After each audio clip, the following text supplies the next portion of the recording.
Relatos de provincia, rescate, identidad, historia, cultura y tradición de nuestra región.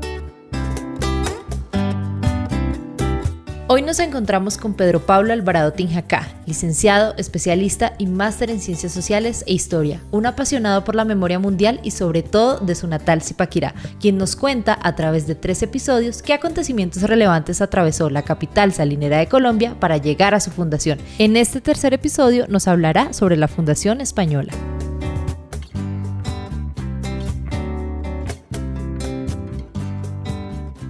Entonces aquí la historia oficial nos habla de que ya cuando esto ya es un territorio español, cuando esto ya se generaron, algunas estructuras importantes de la ciudad de Zipaquirá, entonces hablamos de que el 18 de julio del año 1600, el oidor Luis Enríquez, ¿sí?, en un acta que se encuentra en el Archivo Nacional y en donde se dictan las indicaciones prominentes de cómo se debe levantar no solo el templo, o la primera iglesia que se va a encontrar, las edificaciones de los españoles al lado y algunos de las encomiendas indígenas, ¿sí?, que es lo que nos habla precisamente, pero aquí no se va a tener en cuenta varias cosas. Y aquí hablamos siempre de la historia oficial, te vuelvo y te repito. Pero ¿quién ha pensado por un momento que si nosotros empezamos a comparar la importancia histórica de un municipio como Zipaquirá en comparación a nivel mundial? Siempre hacemos una comparación a nivel local.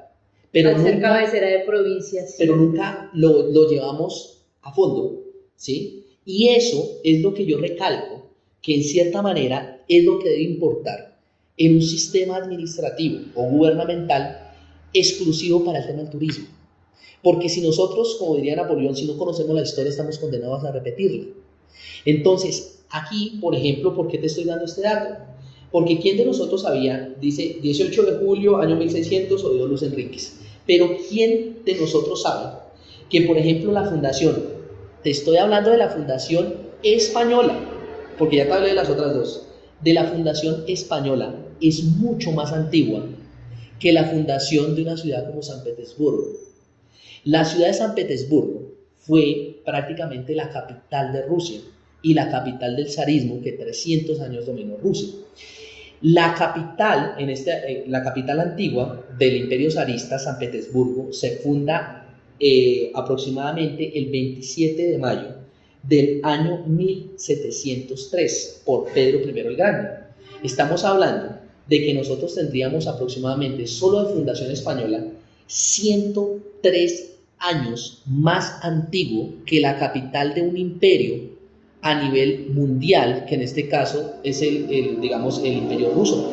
Y es que esa ciudad de San Petersburgo no es cualquier cosa, está a orillas del río Neva, se encuentra al lado del Golfo de Finlandia, se encuentra, por ejemplo, el Palacio de Invierno, donde actualmente es el Museo del Hermitage, uno de los museos más importantes del mundo. Su fundación se debe exclusivamente porque Pedro I el Grande lo hizo en favor y en nombre de San Pedro, por eso se llama San Petersburgo, y que cambió durante las épocas de la historia. Desde 1914 a 1924 se llamó Petrogrado y luego se va a llamar Leningrado desde el 24 hasta el 91 porque se cambian los nombres. O sea, mira la importancia de una ciudad como esas y la segregación histórica que le hemos dado a nuestro municipio. Es mucho más antiguo que eso, ¿sí? Y te estoy hablando, y vuelvo y te repito, es la Fundación Española. Y es mucho más antigua que incluso la capital de un imperio como el ruso. Ese es el primer dato que te puedo dar en cuanto a la Fundación Española. El segundo dato son las condiciones de la primera iglesia, antes de alguna manera de llamarse, digamos, aquí se va a llamar lo que nosotros conocemos como la catedral principal. Sí, la catedral diocesana. Sí, de San Antonio de Padua, que en realidad se llamaba así. Antes de eso se construyó una iglesia ahí, ¿sí? Y fue por orden del mismo oidor Luis Enríquez que un mes después del famoso acta de la fundación se va a un municipio de Cundinamarca que se llama Cucunuá, y se va a Cucunuá y allá establece una relación directa con un personaje que se llama Juan Robles. Y Juan Robles es el encargado de venir a hacer el primer sistema arquitectónico de la iglesia, por considerarse una parte principal. Si para los indígenas el principal asentamiento era el punto de inflexión en el centro, para los españoles y para muchos, digamos, europeos, la parte fundamental era una estrategia administrativa y política.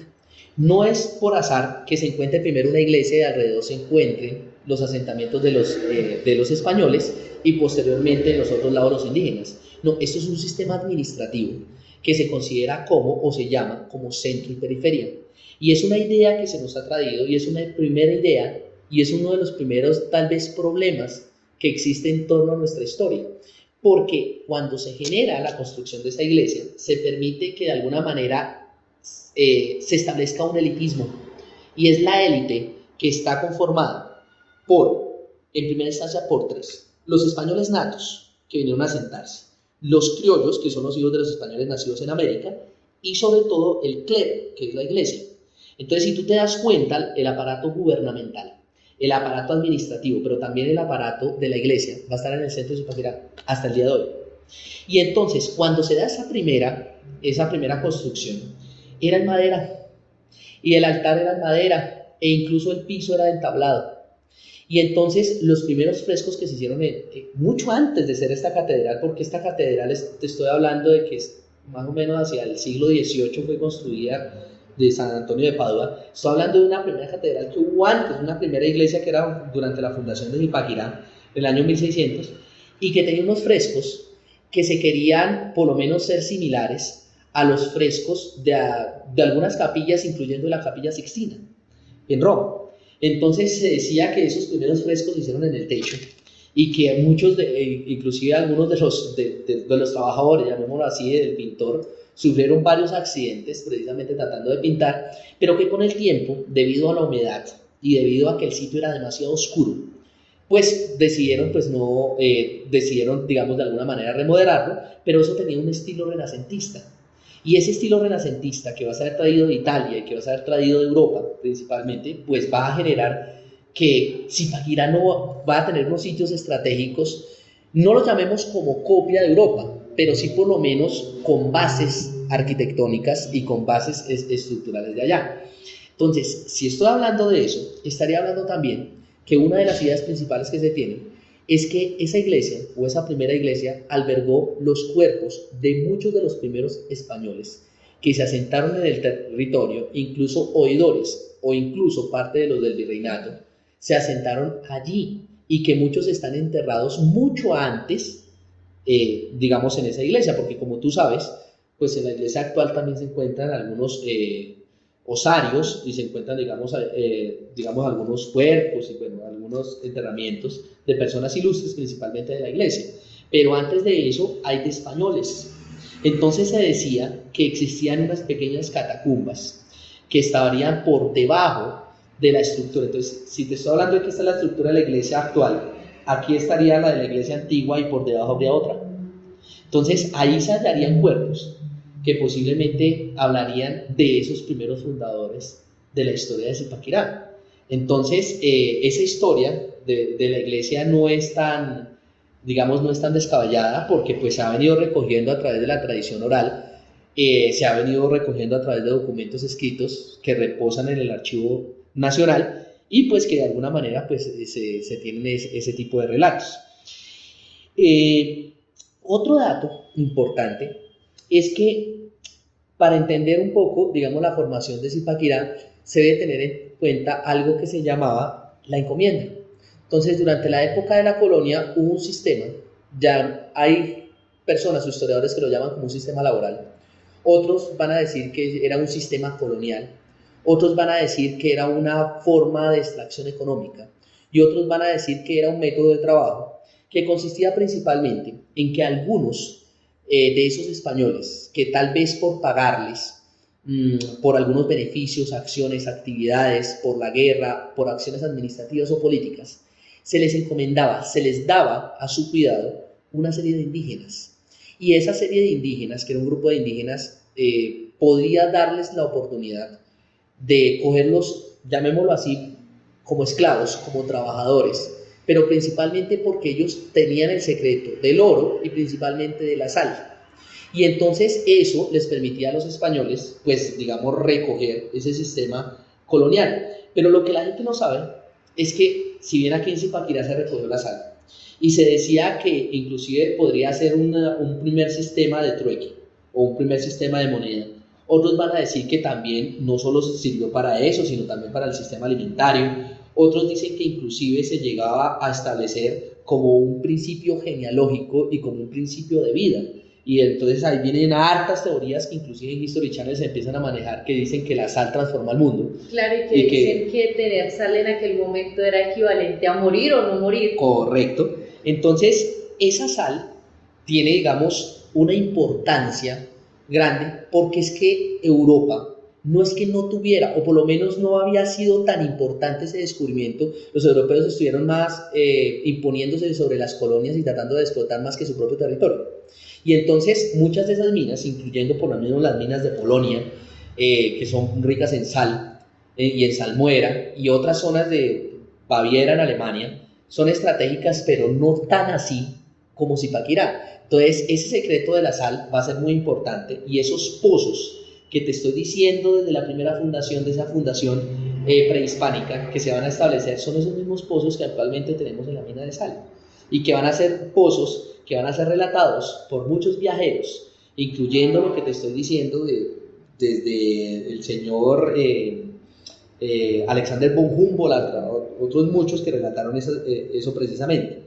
Lo otro que la gente tal vez no sabía es que aquí hubo una explotación de fauna y flora, ¿sí? Y que eso pues ha pasado desapercibido, como que se dice plano, tal vez. a segundo plano, pero eso es algo muy importante.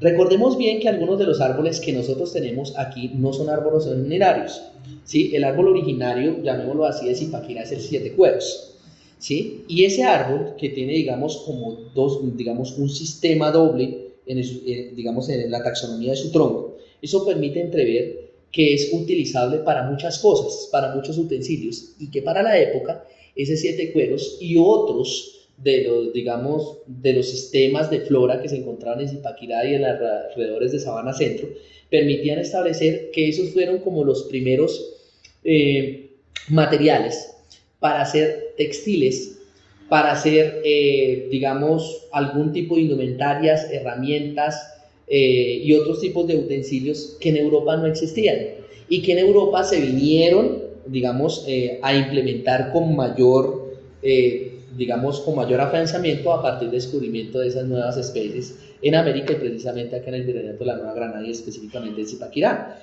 El tercero es que esos indios, como ellos los llaman, es mal llamado. Primero porque los indios son los originarios de la India. Entonces no podríamos hablar, estaríamos hablando de aborígenes o estaríamos hablando de indígenas. Eso es lo primero. Pero esos mal llamados indios por los españoles tenían secretos, y cuando se dio la fundación de Zipaquirá, esa fundación de Zipaquirá permitió entrever que esos indios, muchos de ellos, confiaron secretos en españoles que no habían sido en cierta manera tan gruesos con ellos, porque resulta y pasa que más o menos hacia el año, te estaría hablando de 1512, mucho antes de la fundación de Zipaquirá, hubo una ley que se llamaba las leyes de Burgos. Y esas leyes de Burgos permitieron de alguna manera afianzar, por lo menos disminuir un poco el trato hacia los indígenas, principalmente en la Comienda y en otras zonas de la colonia. Entonces, desde esa época hay muchos indígenas que les contaron secretos acerca de sus ancestros a esas personas que de alguna manera no fueron tan tortuosas y tan malas de los españoles, y que les permitieron de alguna manera establecer algún tipo de relación con ellos. Y en cierto modo se dice que muchos de los españoles que se asentaron aquí en territorio, muchos de ellos se hicieron ricos con migajas, llamémoslo así, porque eran migajas, eran porcentajes muy chiquitos de lo que en realidad escondía, escondía todo el territorio zipaquireño con respecto pues al asentamiento de los indígenas chibchas. Se llevaron simplemente una pequeña cantidad de esos españoles, de alguna manera españoles buenos, y se hicieron ricos, imagínate, ricos para la época. Y muchos de ellos tan ricos se volvieron que algunos de ellos eran ahorrativos, llamémoslo, porque tenían, digamos, como ese espíritu judío. Recordemos que muchos de los españoles tenían sangre judía, ¿sí? y inclusive sangre árabe. Entonces, muchos de ellos les gustaba mucho el ahorro. Entonces, cuando les gustaba mucho el ahorro, entonces muchos de ellos en sus antiguas casas coloniales en Zipaquirá guardaban esos tesoros. Entonces, podemos encontrar dos tesoros. Un tesoro en un estrato mucho más antiguo, un tesoro que pueden ser las famosas huacas indígenas, y otros que son huacas indígenas, pero que se les dieron a los españoles, que las desenterraron y que las volvieron a enterrar. Entonces están en unos estratos mucho más altos y se pueden encontrar más fácilmente. Entonces son los que normalmente encontramos en las casas antiguas, ¿sí? En las casas que nosotros llamamos de origen colonial. Entonces encontramos casas antiguas, por ejemplo, en lo que actualmente se llama el barrio Casablanca, ¿sí? Que más comúnmente algunos lo conocen como el barrio Salinas. Está alrededor de las salinas de Zipaquirá. Y que está alrededor de las salinas y que está alrededor de ese bosque que yo te contaba de las historias, de que existían unos pequeños lagos y pantanos y que la zona era tan ondulada que en cierta manera pues los indígenas se asentaron allí. Entonces esas estrategias y esas acciones fueron las que se empezaron a gestar aquí, y pues ya que comienza a cobrar una importancia capital la forma en cómo se establecieron también, el tema de los españoles y cómo se hacía. Por ejemplo, la gente no sabía que esto se medía no por metros, ¿sí? Tú no decías, por ejemplo, la casa del español va a distar de cuántos metros de la casa episcopal. No, aquí se hacía por varas. Y esa medida de longitud va a equivaler a 0.83, 0.85 metros, ¿sí? Que es una medida de longitud y que permitía de alguna manera establecer la distancia que habría entre lo que actualmente es la catedral de San Zipaquirá, de San Antonio de Padua, que en realidad se llama, y la distancia de los españoles. Entonces esa es una medida que solo tenían acceso y que solo utilizaron algunos de los españoles para hacer los asentamientos en estas colonias, pero muchos de ellos decía que se guardaban grandes secretos, porque asimismo había sido la fundación de muchas de esas ciudades en España, y esas fundaciones de España pues fueron prácticamente réplicas de lo de aquí, ¿sí? ¿Sí? Se hicieron réplicas de lo de acá. Entonces nomás el nombre de Nueva Granada. Granada es un establecimiento, una ciudad que se encuentra prácticamente en toda la zona de España, pero que estuvo habitada por los moros, ¿sí? 800 años por los árabes. Entonces mira lo que te estoy diciendo, 800 años por los árabes, y esas ideas se trajeron también para Zipaquirá, para la fundación de Zipaquirá. Entonces, incluyendo que tenemos dentro de nuestro léxico, y es una parte importante para nuestra cultura y para la historia de Zipaquirá, que es algo muy común, que encontramos algunos lenguajes autóctonos de los indígenas. Entonces, nuestras ciudades, por ejemplo, están marcadas dentro del lenguaje chibcha. Entonces, es Zipaquirá, Cajica, lengua saque, subachoque, entre otras tantas. Pero también algunos vocablos que nosotros decimos que son españoles y algunos de ellos no. Entonces, puedes decir, por ejemplo, Granada, eso es árabe, no es español. Decir ojalá son palabras que son árabes. O Alá viene de O Alá, o por Alá, que es el máximo Dios de los islámicos. Entonces, decir, por ejemplo, la palabra hospital, hospitalario, huésped. Entonces, todo ese tipo de palabras también empiezan a conjugarse dentro de esa tradición y dentro de esa fundación de Zipaquirá. Relatos de provincia, relatos que son región.